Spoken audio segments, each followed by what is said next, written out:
Welcome listeners to part 5 and our final section of the hypoxic and resistance exercise review.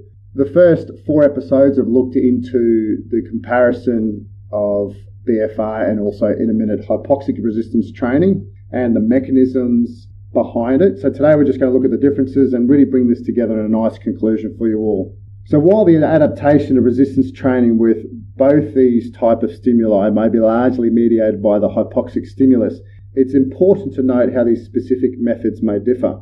So the greatest difference between them two is the hemodynamic response, or what you're actually doing with and to the blood. So in blood flow restriction training, what's happening is first we're causing ischemia, where we're cutting off the blood, and then when we release the cuffs, we call it reperfusion, where the blood is then allowed to reflow. As opposed to that, in systemic hypoxia, we're just causing a deoxygenation of the muscle tissue through the systemic air that's inhaled and exhaled, and then reoxygenation of that muscle tissue.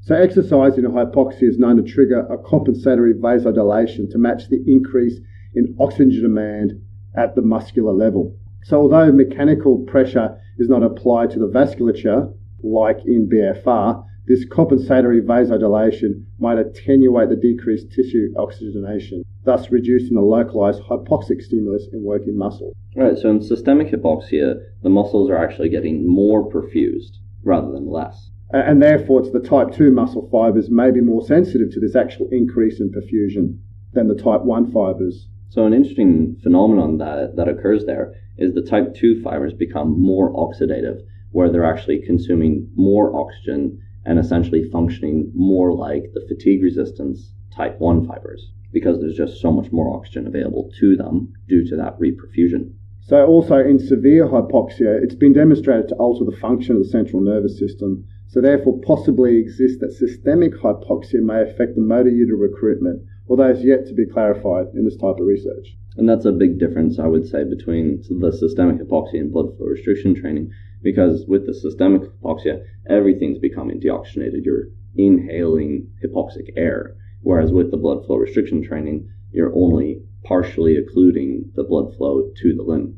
So reading into this a little bit more, if you're a strength speed athlete, this is possibly not ideal, because this is saying here that the increase in the microvascular oxygen delivery may cause type 2 fibers to behave more like their oxidatively efficient type 1 counterpart. Right, and that's what we were seeing with those muscular strength adaptations, was that actually the greatest adaptations observed were the muscular endurance rather than strength and speed per se.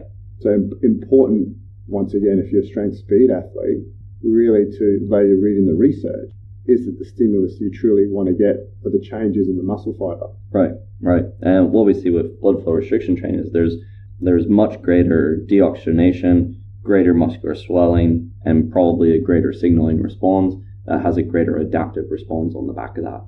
So now we'll move on to looking at this figure. This is a really great figure that Scott and his colleagues have designed, and I've actually seen this. I think I've seen this have a bit of copyright infringement. I think other people have actually ripped this figure off from their original publications, how good it is.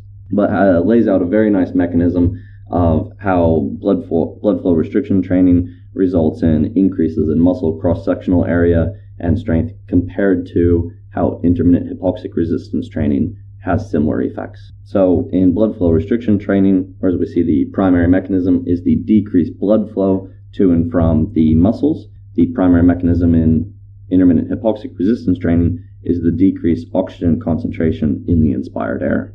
Back to the BFR, the increase in the accumulation of metabolites has an increase in the endocrine response, so you have an increase in net protein accretion, and therefore the increase of number of fibers undergo tension, improve, type 2 fibers increase in muscle cross-sectional area, increase in strength. Whereas in that systemic hypoxia flow chart of the mechanism, we see that the decreased oxygen concentration only results in hypoxia, low intramuscular oxygen, on the back of which we get that accumulation of metabolites and increased reactive oxygen species. However, the systemic hypoxia also gets that compensatory vasodilation that we were talking about, how you get the additional perfusion of the type 2 fibers, and that might counteract some of the metabolic stress that we're trying to induce in the muscle. So as with all studies, there's lots of different factors which influence the response to both these type of stimuli. So individual factors such as age, sex, training history, training factors such as intensity, volume, interset rest, frequency and program duration, exercise to failure or a predetermined amount of repetitions, and the hypoxic dose. So in terms of BFR, the cuff type, the dimensions and the pressure, so how thick the cuff is, how much occlusion you apply to the limb, and the duration of BFR, as opposed to the systemic hypoxic stimuli, the exposure duration, and the oxygen saturation. Right, and that's a lot of the factors that we were talking about before, where if you apply the hypoxia for too long, you actually get more of an aerobic stimulus, and you could actually have catabolic effects rather than anabolic effects. And as well with what we spoke about several times about the dose that's applied, that the intensity needs to be sufficient to actually get changes. And more from a practical point of view, just what you're able to do. People are able to have a set of BFR cuffs and do more applied, pragmatic type exercise programs, whereas people who may have a hypoxic chamber, for example, if it's done with a mask, very restrictive for resistance training. If you have a chamber, you can do a lot more, but typically you're once again limited to much simple single joint type movements, which in an athletic population probably doesn't transfer necessarily to a performance outcome. Absolutely. I think a lot of people sort of try to sell the systemic hypoxia as opposed to blood flow restriction training as being more practical, but I really haven't found that experience myself. A lot of people claim that the cuffs sort of get in the way, and if the cuffs are thin enough, that doesn't seem to be an issue at all. If the cuffs are thin enough, you can run in them, no issues. The only restriction would actually be pulling a barbell across the cuff itself. So for something like a clean or a snatch, you wouldn't be able to use blood flow restriction. But for the adaptations that you're trying to get using a clean or snatch movement, you wouldn't want to be using blood flow restriction for those movements in the first place. No, and you'd be able to get similar type of power outputs by using different exercise selections such as kettlebell swing, weighted box jumps and so forth. So exercise selection can actually be modified slightly to have the same final outcome that you might want to be trying to achieve in a traditional Olympic type lift. And one thing I talk about when I'm discussing pressures with lots of people out there, there's a huge disparity around the amount of arterial occlusion, 50 to 80%. When you look at literature, they talk about 75 to 220 mils of mercury. So when you start to look at the pressure, and some units out there you dial the pressure in and it keeps it constant throughout the whole time. And from a practical point of view, it obviously limits your ability to move around.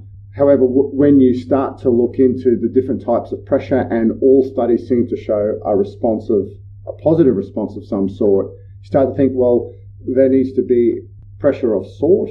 But however, if it fluctuates slightly during the exercise, does that really matter? I'd probably say not in my experience. And a lot of people as well don't consider that the environmental chamber isn't designed for loaded lifting. Exactly right. The flooring is not reinforced. The walls are not reinforced. The ceiling is usually too low. You can't actually be doing most heavy barbell lifting in an environmental chamber. They were designed for aerobic training because that's what traditionally hypoxia has been used for. Definitely.